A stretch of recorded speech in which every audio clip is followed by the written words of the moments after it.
Hello, everybody, and welcome back to the Off-Farm Income Podcast. Hey, thank you so much for joining us here on our YouTube channel for episode number 993. We have got a real treat for you today. A gentleman who has been a listener, a follower of the Off-Farm Income Podcast, reached out and told us what he's been doing in agriculture for about the last 12 years. Ben Rykerd is coming on the show. He's going to be talking to us about how he has traveled the world and learned different farming techniques, different areas of agriculture in different countries, New Zealand, Australia, Canada. Really, really cool what he's been doing, and he's going to tell us how he got it done, give us some tips and suggestions for people who want to do it, even talk about which visa to get and at what age you're no longer eligible to do what he has done. Very cool stuff, and we are going to get it started for you right now.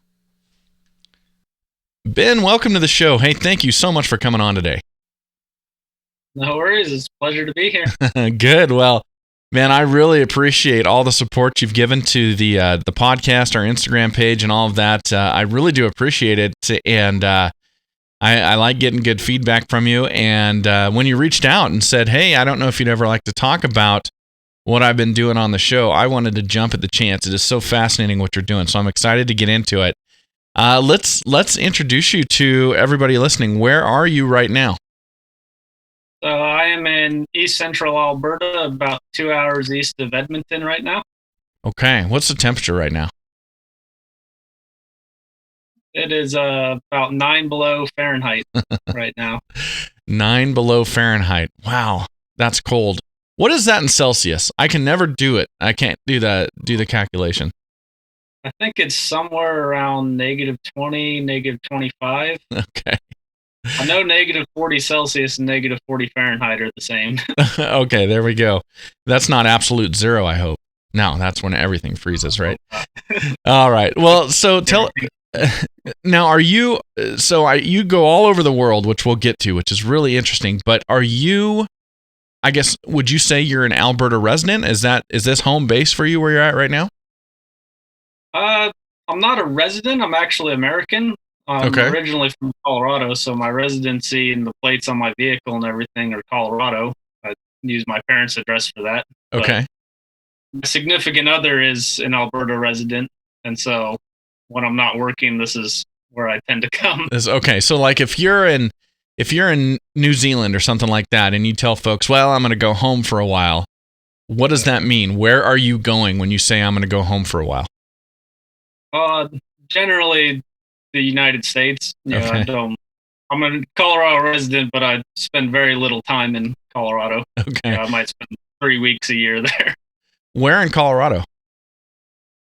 Just outside of Colorado Springs. Okay. Very good. And how old are you? I'm 28. 28. Okay. Now, how did you grow up in working in agriculture or around agriculture or something like that? How did you get involved in farming and everything that you do?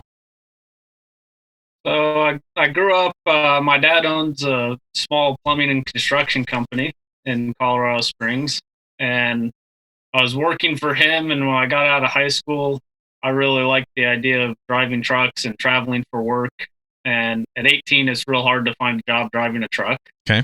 So my dad suggested maybe look into custom harvesting. They, hire a lot of young guys, and they need trucks driven. So we went on Google and we applied to the first 5, companies that came up on that Google search during our lunch break. And one of them hired me. And so I went out to Northwest Kansas, a couple months after high school to go work for this company driving trucks, and fell in love with the farming. It's not supposed to be that easy to get a job. There's all these techniques. You don't just send an email. Yeah, I've been pretty lucky. Emails and phone calls have kind of stumbled out and worked for me. That's very cool. So your first job was in Kansas, and that was on a custom harvesting crew, is that right? Yes, sir. And I ended up working for them for 4 years. Who was it you were working for? I was working for Schultz Harvesting. They're out of Selden, Kansas, near Colby. All right, so you're 29 now, so you've been at this for 11 years. Yep. Okay. Going into this year will be 10th or 11th year. Okay. Now, you said when you were graduating high school, you liked the idea of driving truck and traveling. Where did this travel bug come from? My dad put it into me. I mean, my parents are from Southern California, so Okay. every Christmas we did a road trip from Colorado to California, and my father was one of those dads that every weekend he's grabbing either me or my brother or both, and we're going camping somewhere, and Okay. yeah, just we're always on the road. So I knew I wanted to do something traveling. I didn't want to just stay in Colorado Springs and work my life away. Okay. But I like trucks, and trucks seemed like a good way to travel at the time, and I ended up finding a whole different route. I am currently in, I'm going to say, year 15 of trying to convince my wife that us driving an over-the-road semi is a great retirement plan. You're making money, you're seeing the country, you got a place to stay. She won't go for it. But is that kind of what when you talk about liking trucks and liking travel, did that ever appeal to you, doing it that way? That was my original goal. Okay. Part of the reason custom harvesting worked well for me is there's a rule that you have to be 21 to drive interstate on a commercial license. So I was able to get a commercial license at 18, but I was restricted to only Colorado. Okay. The exception being the U.S. Custom Harvesters Association lobbied for an exemption for them to have 18-year-olds drive interstate. Okay. So I was able to travel cross country doing harvest. Okay. Yeah, I'm actually really familiar with that particular gap in the law where 18-year-olds can't do that. Just because I produce a show for bulkloads.com. I don't know if you've ever listened to that one, but those issues come up quite a bit. Yeah, okay. Yeah, we're lucky enough to produce that show for them and edit and do all of that. And so I've gotten very familiar with that. Okay, so you kicked this off when you're 18. And so when you first started, did all your work take place in Kansas, or did you get to travel all up and down the grain belt? We did the whole grain belt.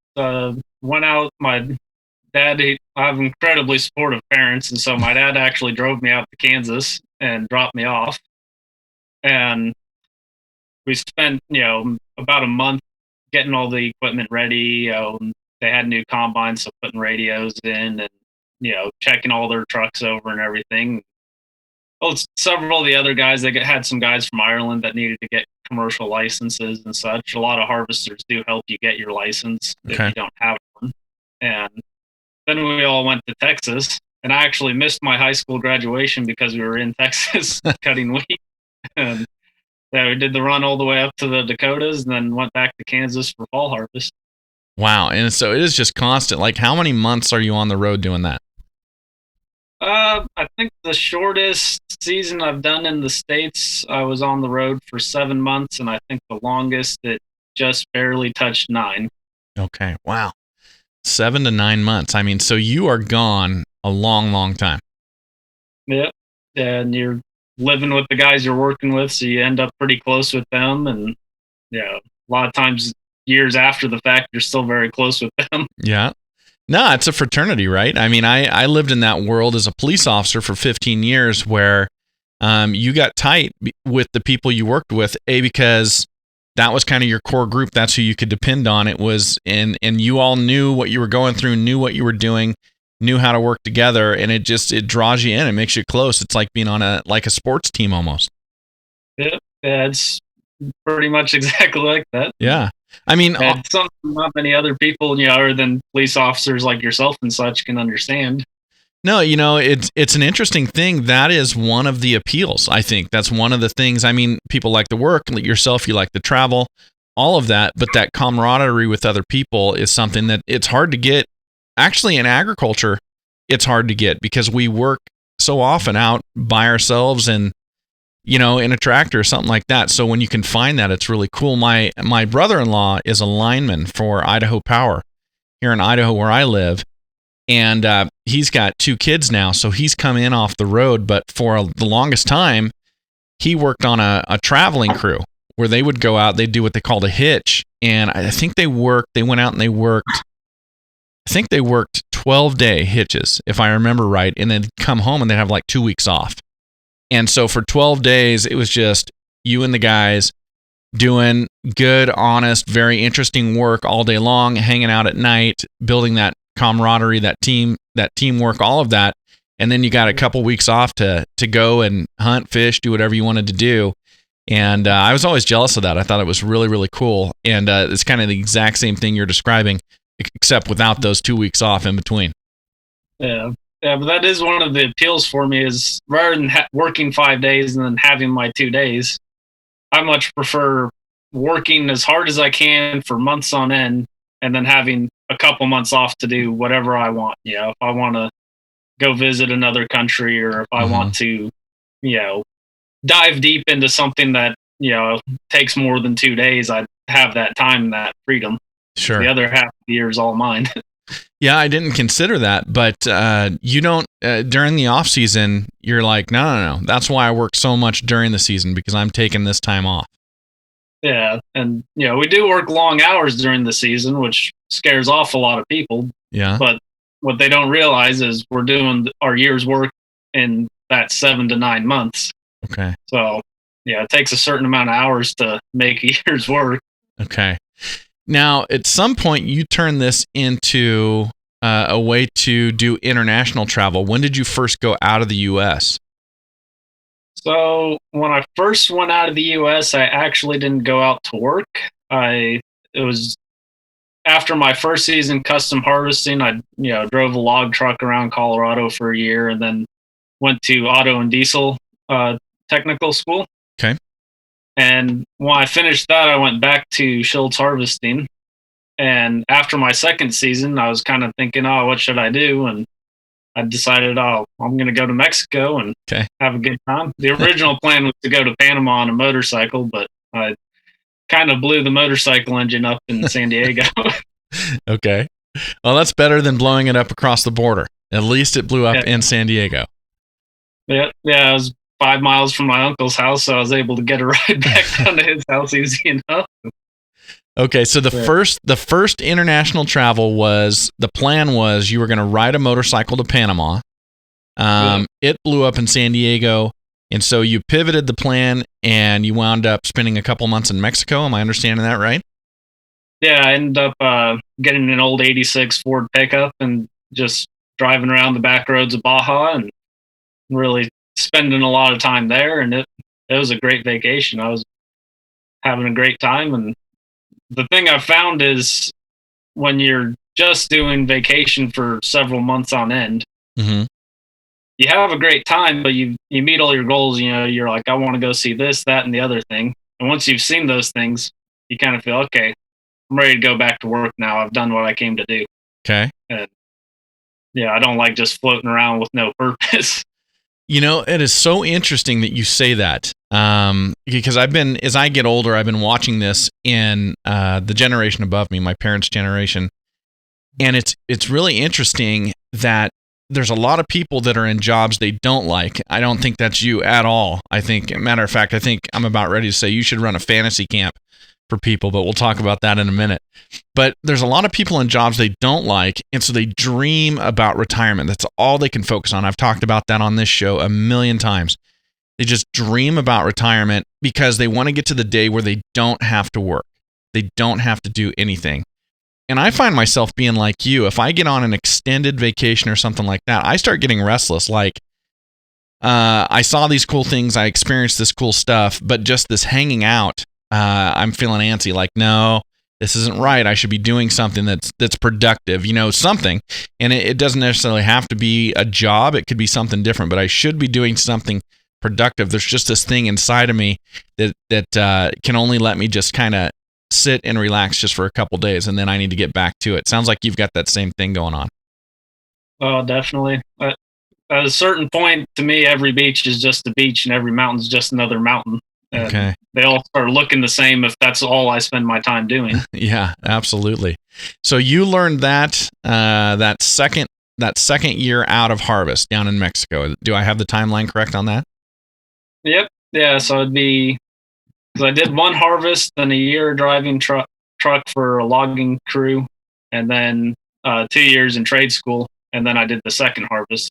Okay. So I was approximately 22, 23 by this time that I started going international. Okay. Very cool. Now, what kind of motorcycle was this you blew up? It was a 1980 Honda XL $250. Okay. All right. Man. It was $100 barn find that was an ill-advised plan, but Well, a lot of fun. It got you all the way to San Diego. I mean, that in and of itself from a 1980 Honda. Honda's pretty good. I own a Honda motorcycle. I just did a trip on mine, like a 4-day trip down in the Mojave Desert, just to get out of the winter for a couple days. And it was great, man. I loved it. I camped off of it. It was a lot of fun, and then loaded it in the pickup and drove it back up into the ice and snow that we had on my way back up here to Idaho right then. But I had a great time. It's a really, really fun way to travel. It's a very unique way to travel. I find you meet a lot more people when you're on the motorcycle. Yeah. When you're in a car, no one wants to walk up to you, but you're on the bike, people, hey, nice bike at the gas station. And you can have a conversation with them at that point. That is 100% true. I had that exact gas station conversation in Baker, California about 10 days ago. And then I got stuck in Amboy, California, down in the Mojave with the train blocking the road. And I met a guy from Boston who was on a motorcycle trip, and he's trying to get his rented motorcycle back, but he was stuck by the train. And then I got stuck by another train on US 95 a couple days later, and I met a guy that I used to work with in Oakdale, California. We worked for the same grocery store chain, and it just blew my mind out there in the middle of the desert. And here I stumble across this guy. That happens constantly. It's a ton of fun. So now that was years ago. So are you back on a motorcycle now? Have you replaced that bike? I've had other bikes since then. At the moment, the only bike I have is a Coleman mini bike.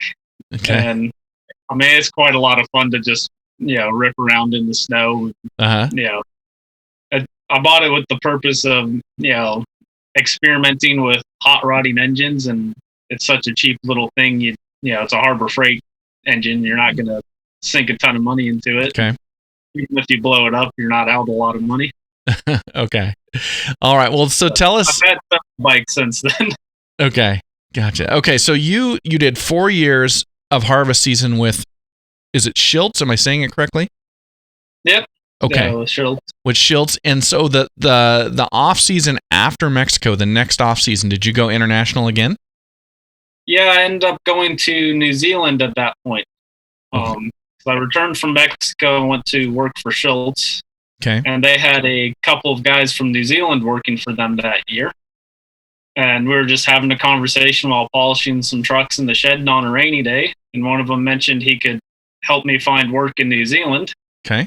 I thought, well, that sounds good. And at the end of the season, I ended up going and working with him in New Zealand doing hay and silage contracting. Okay. So hay and silage contracting in New Zealand. So we want to talk about how other people can do what you've done before we get too deep into this interview. But let me ask you about this.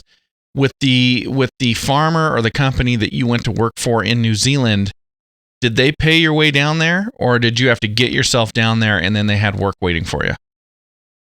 I had to get myself down there, and then they had work. I ended up selling that pickup that I drove to Mexico. I actually sold to my brother. Okay. Because my mother told me I couldn't have vehicles sitting in the yard, Okay. while I'm gone. All so right. I sold it to my brother, and it never left the yard. But I didn't have it there. And that ended up covering the plane ticket. I only bought a one-way plane ticket. So I flew out of San Diego. So San Diego to San Francisco to New Zealand was approximately $1,200. And, a rusty old Ford goes for approximately that amount. Okay. All right. Very good. So you went to New Zealand, and I've got to ask, did you walk the trail to Mordor? I did actually walk the Tongariro Crossing, I believe it's called. And you go through Middle Earth, and there's a couple cool alpine lakes in there. And I did it in the winter. Okay. When all the other tourists are not there. There's still a lot of people, but I could actually get a picture without people in it. Okay. And it was quite. Now, what in the world were you still doing in New Zealand during winter? That's harvest season up here, right? It is. My original plan was to go to New Zealand for 3 months and then come back. The visa that I got in New Zealand is a working holiday visa. If you're under the age of 30, between the ages of 18 and 30, these working holiday visas are available to Americans and multiple other countries. But for the Americans listening. That's kind of what my experience was. Okay. And that allows me to work for any company in the country of New Zealand for up to 1 year. Okay. And so after we did our 3 months with the hay and silage company, I decided I was really enjoying New Zealand and wanted to explore it more. I bought a motorcycle over there as well. And so I found another job harvesting kumras, which are essentially sweet potatoes in the northern part of the country. And then I took off traveling and ended up actually staying in New Zealand for an entire year. Wow. Very cool. What did you like best about that island? The North Island, I really liked for the beaches. The South Island, they have the Southern Alps mountain range, and I really enjoyed that. There was a lot of curvy roads on the Southern Island. Oh, so you must have got another motorcycle. Yeah, I got a Yamaha Virago 250 while I was over there. Okay. That was my only transport for several months, and I rode tip to tip between jobs. Wow, that is awesome. Now, did the company that you went to work for, I'm getting this right? It was a custom like harvesting company, not a farm. Do I have this correct? The initial company that I went to work for was a custom harvest company. They did hay and silage in the local area. Over there, they don't travel quite as much in New Zealand as we do here. Okay. But I actually ended up, by the time the year was up, I'd had 3 different jobs over there, and one of them was contracting. Then I worked for the Kumra farm, and then I ended up working for a dairy farm during their calving season as well. Oh, wow. Okay. Had you had any experience with livestock up until that point? I hadn't really. I actually purposely set out to get a job during the because my friend that had helped me get over there, he told me they need a lot of people during calving season, and so you don't necessarily need experience; they just need bodies. Okay. And so I purposely set out to get a job during that time in order to gain some experience and perspective on livestock, and figured it would open my horizons a little more. Okay. It was a very enjoyable experience. So if you go into something like that with no experience, what do they have you doing? So that farm, it worked out that they had 9 employees and none of them liked driving the tractor. Okay. But they needed the tractor to feed the bales and feed silage out. So I ended up doing a large part of that. Okay. But it was a very good farm for teaching. You kind of have to, look at what the employer wants, and certain employers are willing to teach more than others. Okay. So I found one that was very willing to teach, and everybody on the farm was very willing to teach. And started out just driving the tractor, helping them. They calve out in the pasture over there, and so I was helping them just pick up calves and asking questions the whole time. They taught me, how to put the cups on and everything milking, so I ended up doing a little bit of milking for them. And, okay. Yeah, primarily feeding was my job, but anything I wanted to learn, they were willing to teach. They'd take me out to help them drench them, and I'd just be the guy kind of moving them through the pens and through the chutes. Okay. And are they operating dairies over there the same as we're doing here in the U.S.? So, for example, when the cow does calve out, are you pulling that calf right away and putting it right on a bottle? Yeah. Okay. Yeah, every morning there'd be a group that would go out and they'd put all the calves in a trailer that was designed for taking them to the calf shed and putting them on the bottle. Okay. And then separate the ones that had given birth out for milking. Okay. And so these places that you were working, were they providing you housing, or were you paying rent somewhere the whole time? I've always, found jobs that provide me housing. Okay. That's a lot of jobs that provide, a lot of the farms that provide the seasonal employment provide housing with it, because they recognize you're not going to come and rent a house for 3 months or whatever your time that you've agreed to is. And a lot of times people say, oh, well, you're getting paid less, but the company's figuring, your housing into your wage. Mm-hmm. And when you figure that in, a lot of times you're actually getting a fairly decent wage. I mean, I managed to go 5 or 6 years without paying any rent at all. Wow, that's great. Man, that is super interesting. Well, I want to detail this whole story out, and I want to talk to you about that visa again. I want to ask you, I want to make sure I wrote this down right. So what I wrote down was you had a working holiday visa. Did I get that terminology correct? Yes, sir. Okay. Now, is that something that your employer in New Zealand, they helped you get, or did you have to figure out all the red tape through the State Department or through their consulate or something like that to make that happen? So I'm responsible for getting my visa myself, and Australia has a similar deal with working holiday visas. And they weren't as complicated to figure out as I initially thought they would be. I just hopped on Google and I went directly to the immigration website for New Zealand or the immigration website for Australia and was able to search working holiday visas. They had, their terms and conditions were laid out, very clearly. And you filled out your application, and a lot of times it included a passport picture or something like that. Mm-hmm. And then you wait to hear back. A lot of times they say up to 6 weeks to hear back. At one point, I heard back literally the next morning. Mm. And another one, it was a couple weeks. And Australia is a little easier because they provide, you can have a second year visa if you work up to 88 days in a regional area of Australia on your first working holiday visa. Okay, explain that. If you work up to 88 days? What, during the first year that you're there? Yeah. And what do you mean by a regional area? So with the working holiday visas, you are not required to have a job before you go to the country. Okay. So you can obtain this visa, hop on a plane, wander around and see what it is you want to see for 3 months. And then once you've got a lay of the land and your bearings and all that, then you can search for a job. And in Australia, in order to try to get people off the coast where everybody likes to stay and get people working in, a pub in the outback or a farm, in a little more remote area, they offer this deal where if you do 88 days in these regions, and they've got a list on their website of all the postal codes that count as a regional area, mm-hmm. then they will grant you a second year visa. Interesting. Okay. So it's an incentive to get employees out to these areas that are harder to attract to. Yep. Okay. And did you do that? That was where I actually preferred to be. Okay. But, I mean, that is what I did, but I spent the vast majority of my time off of the coast. I only went to the coast, a couple times. I went up to Cairns because I wanted to scuba dive the Great Barrier Reef with my girlfriend. Okay.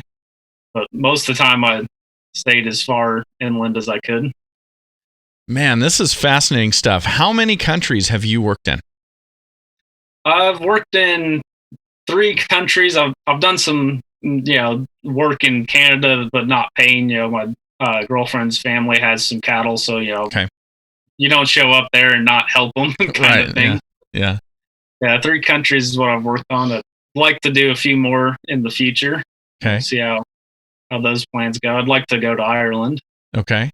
So right now, by my count, so we're not, when you say 3 countries, we're not counting the U.S. So we've got Canada, Australia, and New Zealand is your count at this point. Is that right? Yeah. And then, I've worked multiple states in the U.S., most of the grain belt and Southwest, and because I worked in Arizona for a while. Okay. What'd you do in Arizona? That's where I was going to trade school. So I was working as a lube mechanic on a dairy farm. Okay. Yeah, they were a real systematic farm. So you'd go in, you'd add after school in the afternoon, they had their work orders, grease this, change the oil and that, give this an inspection. And, typically when you give it an inspection, you find something that needs repaired. Okay. So you have got this very unique perspective when it comes to farmers. So tell me, compare farmers. Well, let's do 4 comparisons. So farmers in the grain belt of the U.S., farmers in Canada, farmers in Australia, farmers in New Zealand. Is everybody exactly the same, or are there big differences? Oh, they're all cheap. Okay. they all have a very similar attitude, but they all have very different practices. Okay. So, give me an example of a practice that would be different here as compared to Australia or New Zealand or something like that. So, like Australia and Arizona both were very big on flood irrigation. Okay. Whereas going through the grain belt, it's all, if it's irrigated at all, it's going to be a pivot. Yep. And the vast majority of it's going to be dry land. Mm-hmm. And the farther south that we typically, would travel in the U.S., you see a lot more tillage, whereas up north, guys just, and in Canada, it's no till, no till, no till. Mm-hmm. And then in New Zealand, everything is just small. And, a 200 horsepower tractor was a big tractor to them. Okay. Whereas here, 200 horsepower tractor is the little one. Right. And they didn't like very big gates in New Zealand either. Oh, really? They made them pretty small. Yeah. Okay. Dairy is the big thing in New Zealand, and they raise all their dairy cattle are on grass all the time. Okay. And so everything's fenced. It's not like, wandering around the Western U.S., you see fields have no fences on them. Every single field had a fence there. Mm-hmm. And not every single farmer cared if you could get through the gate. Okay. Very cool. Now, you've got Ireland on your list. You want to go over there like you did in Mexico just as a vacation, or you want to go over there and work? A little bit of both. I have some good friends that have a dairy farm over there. I'd like to just go over there and help them out, not be working too seriously, but, go help them with their day to day and, check a few things out. A lot of Irish and English do the custom harvest in the U.S., so met a lot of individuals from that part of the world over the years and would like to go see where they live. Okay. And you're 29 right now, and you said that this working holiday visa is eligible to people from the United States who are under the age of 30. Is this your last year of eligibility for this? It is for me. I have to apply for it before I turn 31. So, okay, so you can do it as a 30-year-old, but not once that year's over. That's it. Yep, and say it's granted to me 6 months into my 30th year on Earth, I can enter the country at the age of 31. But that will be the last working holiday visa I'll be able to get. Okay. Well, so there are other countries such as Canada have different agreements. Okay. So like Canada, you can be up to 35. Okay. So we know about Canada. You've got a 6-year window on Canada or 7-year window, however you calculate that. But what other countries do you have on your list? Are there countries that you're not going to be able to go work in because of your age, or is there another way to do this once you've kind of aged out of this holiday working visa? There is another way to do it, but it helps to know people because you can get sponsored by employers to be brought over to work. And so, there's a lot of countries that I probably just won't be able to work in because, getting to that stage in life where, it's a little harder to just run off and do whatever. Okay. And so I'd like to go to Finland, but that's probably going to be, I have a friend that lives in Finland who I worked with him in Kansas and then also met up with him in New Zealand and Australia.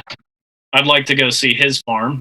Okay. But it's probably going to be more of a go meet someone that I know and help them thing moving into the future. So, for example, you could have your friend from Finland, when they've got work to be done on their farm, they could tell their government, hey, we want to hire Ben from the United States, and therefore you'd be eligible for a visa to go do that because they're requesting you. Is that right? Yeah, you can do that route.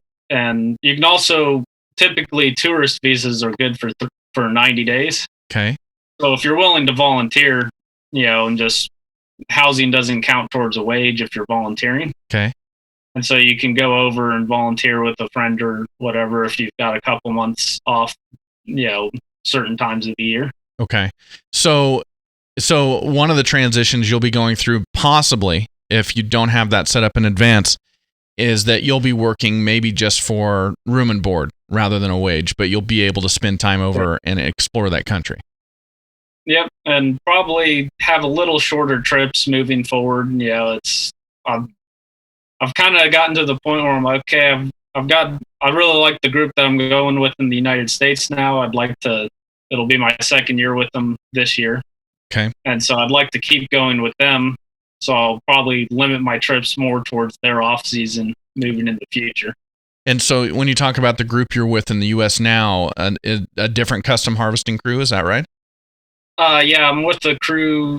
They actually do custom farming. So okay. They do planting, tillage, harvesting, a lot of trucking. They do some silage as well. Yeah, they do a fair variety, and I really enjoyed working with them this year. And I would like to. I'm going back with them in about a month's time. I'll be back to work with them, and I'd like to keep going with them for a number of years. Okay, very good. Well, so what countries do you have on your list? We know about Finland, we know about Ireland. Are there any other countries on the list? Oh, when in New Zealand, I met a lot of Germans. Okay. The Germans it was a bit of a cultural thing. They would all say they're on their gap year, whereas they graduate high school and then they'd go over to New Zealand or Australia or wherever they wanted for a year. And then they'd go to college. They'd kind of explore who they were before diving into a field of study. Okay. So I'd like to go to Germany and meet a number of those people. I'd like to visit some parts of Southeast Asia, not all of it, but some kind of like Bali sounds quite nice. Thailand, there's a few places in Thailand I'd like to see. Mm-hmm. Vietnam, I've heard is very good for motorcycling. Yeah. So wouldn't mind going there. And I'd like to return to Mexico. The company I'm working with now, they have a lot of guys that are from Mexico that come up every year. And I'd like to go down there and see how they live. Okay. Man, that's fascinating.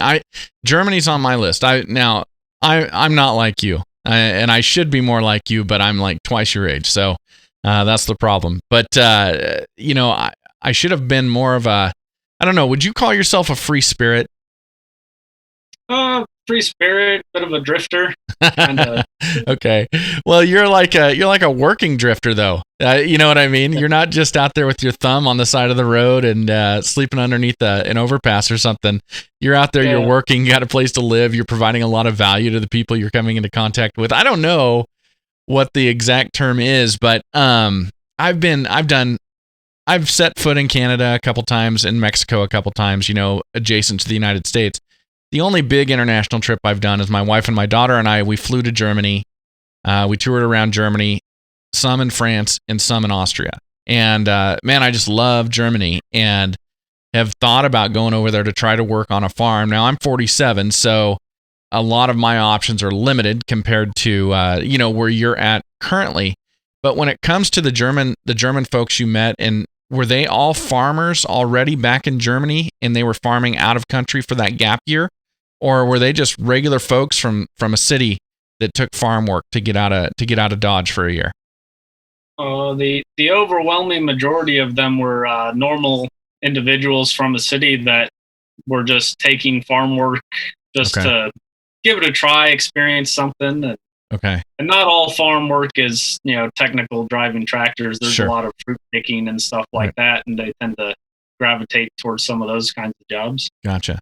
So when you talked about Germany, do you have intentions of doing farm work in Germany or just going over and visiting and touring?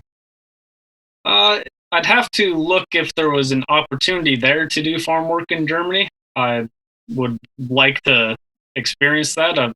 The Germans that I met, I found to be very industrial people. So it'd be kind of cool to be in an environment where everyone's just very industrious all the time. Yeah. But I'd be happy just as much just visiting people and experiencing the country. Man, it's funny you say that. I think you're 100% correct that the German people are very industrious. There's no question about that.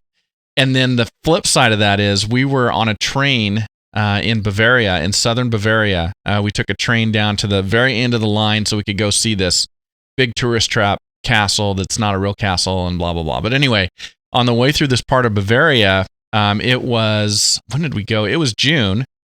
and it was nice weather. They were cutting hay, and you think of industriousness in Germany, but all these people with these small hay fields, they drove their cars. Like they'd have like a little small car and with a big wooden rake sticking out of the back of it. And they'd drive out to their hayfield and they raked all their hayfields by hand. Now they were not 400-acre hayfields, but they're all out there raking the hay and putting the hay into windrows and drying and curing it by hand. And I was like, well, that's new. That's something I've never seen before. Even a 1-acre hayfield, that sounds like a lot of work. It's a lot of work. Yeah, it was really interesting. And I mean, it wasn't just one farmer I saw doing that. It was all over that countryside. Everybody was out there. And it's like folks that lived in town. Well, Germany's kind of funny like that. Not a whole lot of people living on the farm. They live in the village and then come out. It was interesting to see. But drive the car out there. They're in shorts and sandals or whatever, and rake their hay into windrows and dry it, turn it, cure it. It was I love seeing stuff that is different than what we're used to here. Yeah. All right. So I could do that. I'm glad I grew up after they put cabs on tractors. Yeah, no kidding. So I could do this all day, but I better get to the point because this is what I'm going to promise people in our introduction. But if you're an 18 or a 19-year-old, or maybe you're a 16 or 17-year-old, you're getting ready to finish up high school and they like what they're hearing, what you've done and all the travel you've done and all of that, but they don't have the connections that you have right now. They want to go do this. How can they? What would you suggest if somebody came to you and said, "I want to do this. I want to go to New Zealand. I want to go to Australia, or whatever it may be." How would you tell them to get started and to get it done and to get hooked up with people to work for? So I would say the biggest thing is to think outside the box and not put yourself in the box that all your people around you said you had to be in. Mm-hmm. A lot of people say you got to go to college, get a degree, move on. You can do this for 5 or 6 years, and if you don't like it, you can then go become a doctor or something if you want. Mm-hmm. There's no rule that at 35 you can't start college. Right. Yeah. Like, you might as well give this a shot, and if it's not for you, it's not for you. But the big thing is if you get a passport right away, then it makes it real easy to just you apply for visas on a whim. Downsize the amount of things that you need to live your life. Quite often I will just have a backpack and off I go. Okay. And that's all I need to be happy. You don't need 2 Xboxes and 5 PlayStations to, live life. And if you're trying to move all that all the time, it gets quite cumbersome. Sure. And so I'd say downsize the things in your life, get a passport, and just get out the door and start going. As you meet people, you start finding different avenues you can go down. There's a lot of different avenues that I don't know about or haven't explored. And, there's the whole work camping thing that you see with the whole van dwelling movement. That's another option that someone could do if they wanted. Mm-hmm. So big thing, get out the door and do it. Okay. So, and I love what you're saying. You're saying, just go do it. Quit thinking about it. Don't overcomplicate things. Just go do it. How much do you really need to live with? And that's a great way to put it. I like that. Let's give somebody a hard, and I know this will be arbitrary, but some sort of a hard number. Let's say that this is an 18-year-old listening to this. Right now, they got their job at McDonald's or at a grocery store or wherever it may be. And they're like, you know what? There's more to life than what I'm doing right now. I want to go explore this stuff and do this. They're going to need to save up enough money for a ticket. They're going to need to have a little bit, I would assume, put away for when they get over there and they're looking for work. So what would you suggest? How much of an insurance fund should they have in their back pocket to be able to go and do this? So I would say, because with the ticket, I mean, if they have a car in high school or something of value to them, that takes care of their ticket right there. Sell it. And there's so many jobs available. Like if you wanted to go to New Zealand, you can be on backpacker board New Zealand before you even leave the country. So you're not going to spend a ton of time looking for a job. Okay. And if you're willing to do things like hostel it and things like that, you don't need a ton of money. So I would say if you had $1,000 US plus the ticket to wherever you're going. Really? You'd be very comfortable. Wow, that's Because cool. with the exchange rate, you are also doing well exchanging your money over to there. Okay, currently. So there are things that can ebb and flow, right? That exchange rate can ebb and flow. What about employment? Like if somebody's got their sights set on New Zealand or Australia in the southern hemisphere, is there a time of year where there's more work available than others? So with their seasons being opposite, a lot of times kind of November through January is when I've found their big hiring dates are. Okay. The grain harvest and silage harvest kind of started October, November-ish and sort of ran through till Christmas. And then right now, January, they're starting cotton, and the crew that I worked with doing cotton, I mean, they travel from central Queensland to southern New South Wales and back to northern Queensland. So it's kind of a similar deal as the U.S. harvest. You get a good look around working with them, and they start in January every year. Okay. And they typically run till about June. Awesome. Now, you had mentioned earlier that in New Zealand, you wanted to find a dairy farmer that wanted to teach. They'd be willing to teach and help you learn. And you said not all the farmers were like that. So what process did you use so you made sure you got matched up with a farmer who would teach you and would be willing to kind of help educate you in this new area of agriculture you had not worked in before? So I looked at a lot of classifieds while looking for it. Backpacker board was the main one that I used in New Zealand, Gumtree and Australia, and there's a couple different ones that I use in North America. And I looked for people that said willing to train the right candidate, or no experience needed, or entry level kind of things.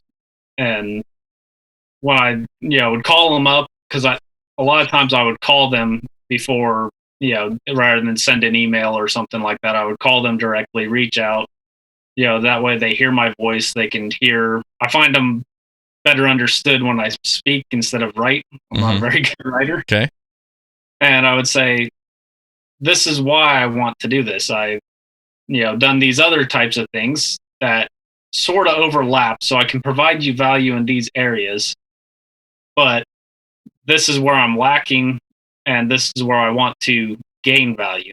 Okay. And I find when you're blatantly obvious with an employer like that, they're like, okay, well, I can use you on these things without any worries, and you're so willing to learn because you're coming asking to learn. Mm-hmm. You're not asking to work, you're asking to learn, and they tend to be very willing to teach.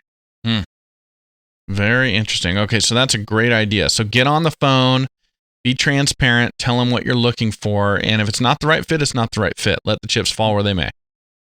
Yep. Yeah, I mean, there's, if you're working a job that you're not the right fit for, you're not going to enjoy it, and that's going to, sour part of, I mean, it's a working holiday, so, working a part that you're not enjoying is going to sour your vacation. Okay. All right. So you've had an incredible 12-year run. You're going on 13 here or somewhere in there. What's the rest of life look like for you, Ben?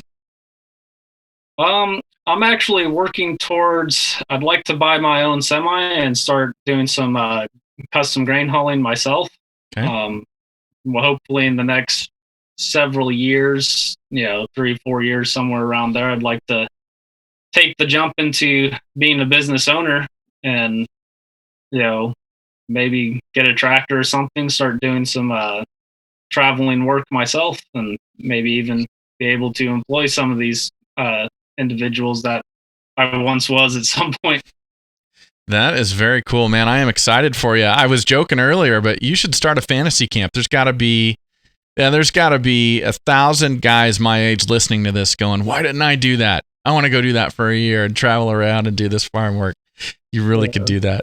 Ben, speaking of that, there are going to be people, I would assume, that are going to want to connect. They're going to want to ask you questions that I didn't think of to ask. How should people find you if they want to do that? Email or Instagram's probably the best way. The Instagram's dirtbag ag. Okay. what that is. And then my email's benrykerd@gmail.com. Okay. And Rykerd is Rykerd. I have that right? Yep. Awesome. Man, this is so cool. I can't thank you enough for all the support for the show, but for coming on and suggesting this. I would have never thought of it, and I could go on for another hour asking you questions. This is really awesome. Thank you for doing this today. No worries. It was a lot of fun. Well, thank you very much for being here, everybody. And hey, thank you to Ben Rykerd for coming on and sharing that great information, for reaching out and suggesting that interview. That was just awesome. We would love to have you all as a subscriber on our YouTube channel. Please click that subscribe button to get more videos like this one with Ben. And hey, connect with us out there on the social media platforms. You can find us on Instagram, Facebook, Twitter, and LinkedIn. And everybody, until next time, enjoy your journey to the ultimate lifestyle business, agriculture.